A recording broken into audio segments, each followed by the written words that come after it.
Hallo ihr Lieben, schön, dass ihr wieder dabei seid. Wir machen weiter mit Elianas Reise.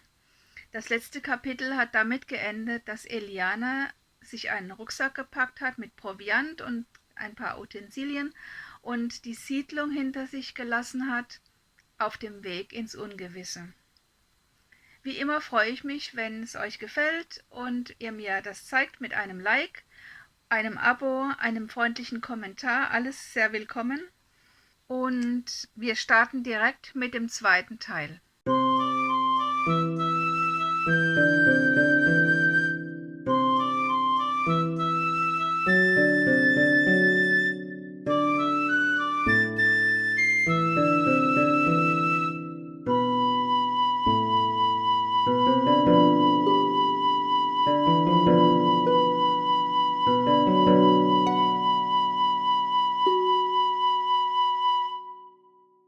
Zweite Kapitel. Allein. Die Sonne war inzwischen über den Horizont aufgestiegen und hatte den Schönheitswettbewerb mit der Morgenröte gewonnen. Sie erhellte den wolkenlosen Himmel und es versprach ein schöner sonniger Tag zu werden. Dennoch spürte Eliana, dass es noch etwas frisch und kühl war. Ihr wurde auch langsam klar, dass dies kein Tagesausflug war und dass sie für eine Nacht hier draußen nicht ausgerüstet war. Bald würde sie an eine Abzweigung kommen, wo einer der Wege in einen Wald führte. Dort befand sich in etwa einer Stunde Fußweg Entfernung eine versteckte Höhle, wo sie sich erst einmal niederlassen könnte, bis ihr etwas Neues einfiel. Diese Höhle hatte sie schon sehr oft mit Pola besucht. Sie hatten dort gespielt, geforscht und einmal hatten sie sogar versucht, einen Höhlenkäse herzustellen. Sie hatten Milch sauer werden lassen, sie dann durch ein Tuch ausgepresst, die Masse dann gesalzen, nochmal entwässern lassen und durch ein Tuch gedrückt und aus dem Rest einen kleinen runden Leib geformt. Diesen hatten sie in ein frisches Leinentuch gewickelt und in die Höhle gebracht. Eliana lachte, als sie sich an den Käse erinnerte, der nie auch nur annähernd diese Bezeichnung verdient hatte. Die Höhle hatte 2 Monate lang so gestunken, dass man sie nicht betreten konnte. Mit angehaltenem Atem hatten sie den Übeltäter herausgeholt und ihn weit in die Landschaft hinausgeworfen. Als sie einige Tage später danach sehen wollten, war er verschwunden. Ob ihn wohl ein Tier gefressen hatte? Tiere fressen ja manchmal Dinge, die ein Mensch nie anrühren würde. Inzwischen war aber die Luft wieder rein, und die Sünden der Kindheit hatte der Wind der Liebe weggepustet. Dennoch, so dachte sich Eliana, werde ich mit dem, was ich dabei habe, nicht weit kommen und schon gar nicht über die Nacht. Ich muss noch einmal zurück in die Siedlung. Aber erst einmal wird gefrühstückt. Nachdem Eliana sich gestärkt hatte, machte sie sich auf den Rückweg zur Siedlung, welche sie auch bald darauf erreichte. Auch wenn sie hier zu Hause und ihr alles vertraut war, blieb sie in vorsichtiger Alarmbereitschaft. Die Siedlung war zwar videoüberwacht, aber wenn es keinen Strom gab, würde diese wohl auch nicht funktionieren. Außerdem, so sagte sie sich, nützt es mir persönlich nichts mehr, wenn mich jemand umbringt und es davon ein Video gibt. Ihr erstes Ziel war das Gemeinschaftsgebäude. Dort angekommen, blieb sie erst einmal horchend an der Tür stehen. Alles war still. Okay, nichts wie rein. Es war jetzt hell, und das war doch schon mal viel besser, als nachts im Dunkeln hier herumzuschleichen. Im Bekleidungszimmer fand sie schnell eine warme Jacke, einen Thermoschlafsack und sie nahm auch noch 2 Paar dicke Socken mit. All das deponierte sie erstmal im Foyer auf einem Tisch und ging dann weiter in die Kantine. Sie gehörte zu dieser Siedlungsgemeinschaft und jeder durfte nehmen, was er brauchte. Nur Luxus wie zum Beispiel Süßigkeiten gab es nur auf Nachfrage und die waren auch rationiert. aber sonst war alles verfügbar, wie in einer großen Familie. Die Brötchen standen noch auf der Theke. Jetzt bei Tageslicht sah Eliana, dass neben der Kiste eine Retourenliste lag. Sie füllte nochmal eine große Papiertüte für ihren eigenen Bedarf und korrigierte dann die Liste um das, was noch da war. Aus dem Kühlschrank nahm sie eine weitere Flasche Milch und eine Flasche Limonade. Das alles brachte sie erst einmal zu den anderen Sachen ins Foyer. Sie nahm die angebrochene Flasche Milch aus ihrem Rucksack, trank sie vollends aus und brachte die leere Flasche in die Kantine. Hinter der Theke sah sie sich den Inhalt der Schubladen an. Feuerzeuge, Schnur, Zahnstocher, sie nahm es mit. »Ach, schau hier«, entfuhr es ihr, als sie einen Flaschenöffner fand. Welche Nostalgie! Kronkorken gab es schon seit 50 Jahren nicht mehr. Nur ganz vereinzelt tauchten sie noch auf, und die Flaschen waren dann Sammlerstücke, die nie geöffnet wurden und ungeheuer wertvoll waren. Nun, den würde sie kaum jemals brauchen, aber den kleinen Dosenöffner nahm sie mit. Sie ging auch nochmals in den Kochbereich. Auch wenn sie die Speisekammer nicht öffnen konnte, so standen vielleicht ein paar Konserven herum. Und so war es dann auch. Corned Beef, Gemüse, Würstchen, nicht viel, aber genug für bestimmt eine Woche. Eliana trug alles hinaus zu dem Tisch im Foyer. »Oh weh, das muss ich jetzt alles schleppen«, seufzte sie. »Aber da muss ich jetzt durch.« Sie stopfte die Sachen in den Rucksack, der schon aus allen Nähten zu platzen drohte, und band dann daran den Schlafsack mit einem Stück der Schnur fest. So, rien ne va plus. Ein wenig Angst verspürte sie nun schon, ganz auf sich selbst in der großen, weiten Welt gestellt zu sein. Zuerst würde sie die Höhle aufsuchen und ein paar Tage bleiben, um sich zu besinnen und Tagebuch zu schreiben. Dann würde sie versuchen, die nächste Stadt zu erreichen. Sie würde dort fremd sein, ohne Familie. Apropos Tagebuch, eine leere Klatte wäre nicht verkehrt. Also gleich noch ins Büro. Es wurde nicht gern gesehen, wenn man dort ohne Aufforderung hineinging und gar in die Schränke und Schubladen schaute. Aber sie würde ja nicht mehr nehmen als unbedingt nötig. Bevor sie allerdings dort hineinging, wollte sie einen Blick auf das Kommi werfen, ob es wichtige Neuigkeiten gab, vielleicht sogar Informationen, was in der Siedlung geschehen war. Sie zögerte allerdings, einen Notruf abzusetzen und damit auf sich aufmerksam zu machen. Es bestand immer die Möglichkeit eines militärischen Umbruchs, und sie war eine Eliteschülerin.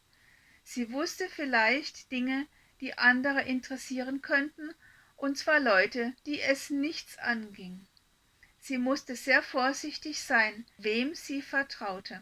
Nur die Menschen ihrer Siedlung konnten ihr Sicherheit bieten, doch die waren alle verschwunden. Das Kommi meldete Terroranschläge auf Schul- und Studiensiedlungen im ganzen Land. Wie barbarisch, Kinder und Jugendliche anzugreifen, die noch das ganze Leben vor sich haben. Die Regierungen gaben an, alles wieder im Griff zu haben und international zusammenzuarbeiten, um eine weitere Eskalation zu verhindern. Wohin sich Überlebende wenden sollten, das wurde nicht gesagt. Merkwürdig. Und wer hatte die Leute in der Siedlung gewarnt, sodass sie alle evakuiert werden konnten? Alle bis auf eine, nämlich Eliana. Und warum? Eliana fühlte den Verrat wie einen Dolchstoß im Magen und im Herzen. Ob Pola schon über den Zwischenfall informiert war? Laut Plan sollte sie in einer Woche zurückkommen. Was, wenn die Gruppe abgefangen würde und... Eliana mochte sich nicht weiter ausdenken, was alles passieren könnte. Klar, Kinder haben viel Fantasie, aber es heißt auch, Kinder und Narren sprechen die Wahrheit. Nach reiflichen Überlegungen beschloss sie, Pola eine Nachricht zu schicken und sie zu warnen. Wenn auch die gesamte Kommunikation getrackt und ausgewertet wurde und sie sich damit verraten könnte, so war ihr doch bewusst, dass Pola ohne ihre Warnung in eine tödliche Falle laufen konnte.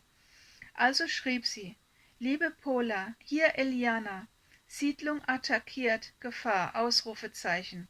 Komm nicht heim, Ausrufezeichen. Und absenden.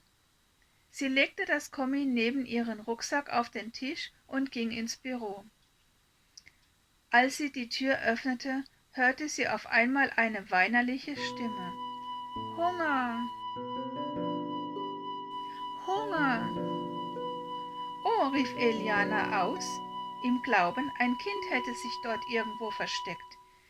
Ich habe zu essen, genug zu essen, komm raus! Es rumpelte und Eliana sah, dass der Computerschrank vibrierte. Hilf mir bitte, rief das Kind, die Tür ist abgeschlossen. Schnell fand Eliana in einer der Schreibtischschubladen den Schrankschlüssel und schloss schnell auf. Als sie die Tür öffnete, kam ihr etwas entgegen, das überhaupt nicht wie ein Kind aussah. »Huch«, entwich es Eliana, »wer bist du denn?« »Solbi bin ich, Solbi heiße ich, und ich habe Hunger«, sprach das Wesen mit ersterbender Stimme. »Der Solbi, ach, was hatten Sie den armen Kerl als Kinder gefoppt? Es gibt tatsächlich von Unterhaltsamkeit eine Steigerung, und die heißt Solbi.« Eliana überlegte, ob sie ihm ein Käsebrötchen anbieten sollte, aber der arme Kerl röchelte ja nur noch und rollte so elend mit seinen Displays, dass sie es nicht übers Herz brachte. »Na komm, du gute Seele«, sagte Eliana, »aber ich lass dich in den Garten hinter dem Haus, sonst wirst du vielleicht geklaut.« Solbi trottete hinter ihr her in den Garten und genoss dort sichtlich das Sonnenbad. Eine gute Stunde würde das dauern, bis sein Akku wieder voll geladen war. In der Zwischenzeit könnte Eliana noch mal im Quartier nachsehen, ob sie dort noch etwas Wichtiges finden würde. Bei Tageslicht und nach der Überwindung des ersten Schocks sahen die beschädigten Häuser nicht mehr ganz so bedrohlich aus. Schnell erreichte Eliana das Quartier. Die Eingangstreppe, die Fassade, das ganze Haus, alles sah aus, als könnte es jeden Moment herunterkommen. Wie sie es noch vor wenigen Stunden geschafft hatte, hier lebendig rauszukommen, das ließ ihr das Blut in den Adern gefrieren. Hier war nichts mehr zu machen. Auf keinen Fall würde sie das baufällige Haus nochmal betreten. Als sie sich schon zum Gehen wandte, fiel ihr Blick auf etwas Braunes, Flauschiges unter der Treppe. Sie bückte sich und hob es auf. Nachdem sie Schutt und Staub davon abgeschüttelt hatte, erkannte sie, dass es ein kleiner brauner Teddybär war. »Das ist Sindras Teddy«, murmelte sie, »armer Teddy und arme Sindra.« Sie ging nirgends hin ohne ihren Teddy. Sie muß ihn verloren haben und weinte sich jetzt sicher die Augen aus. Auf jeden Fall musste der Teddy mitkommen. Zurück im Gemeinschaftsgebäude packte Eliana den Teddy in den Rucksack. Sie fand tatsächlich noch eine kleine Lücke, wo sie ihn hineinquetschen konnte. Dann ging sie noch einmal ins Büro, um ein paar Platten zu holen. Und irgendwo würde sich bestimmt noch ein Beutel finden, in dem sie transportieren konnte.